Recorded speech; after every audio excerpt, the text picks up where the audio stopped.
পরিবারের অতি সাধারণ ঝগড়া যেন রূপ নিল প্রাণঘাতী অপরাধে। আসামের শ্রীভূমি জেলার নীলামবাজারে এক ঘৃণ্য হত্যাকাণ্ডে শোক এবং আতঙ্ক ছড়িয়েছে। প্রাথমিক তদন্তে জানা যায়, সামান্য পারিবারিক কলহের জেলে জয়নাল উদ্দিন কুঠার দিয়ে নিজের স্ত্রী সাফিয়া বেগমকে হত্যা করে।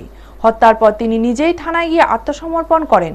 ঘটনাস্থলে পৌঁছে নীলামবাজার পুলিশের ফরেনসিক টিমের সঙ্গে নিয়ে মরদেহ উদ্ধার করে এবং তদন্ত শুরু করে। প্রাথমিক তদন্তে দেখা গেছে, ঘটনাটি পারিবারিক কলহের কারণে সংঘটিত হয়েছে। তবে অন্য কোনো রহস্যজনিত কারণ আছে কিনা তা খতিয়ে দেখতে পুলিশ গভীর তদন্ত চালাচ্ছে। এই হৃদয় বিদারক হত্যাকাণ্ডটি এলাকায় ব্যাপক চাঞ্চল্য সৃষ্টি করেছে। ব্যুরো রিপোর্ট, নিউজ তৎকাল 24। তোমার মার নাম কিতা? সোফিয়া। কি তো হয়েছে ঘটনা? কিলা মারছন? আমার বার্দাই আনি আমার লাদাই আমার মা ধরে দিল, আমার মারে গুলার দি তিনজন মারজন। তুমি সব দেখছো নি? ও আমি দেখলি, আমি আসলাম। সে মারছে? আমার বাপে মারজন। মারছন? ও বাদে কিতা করছন?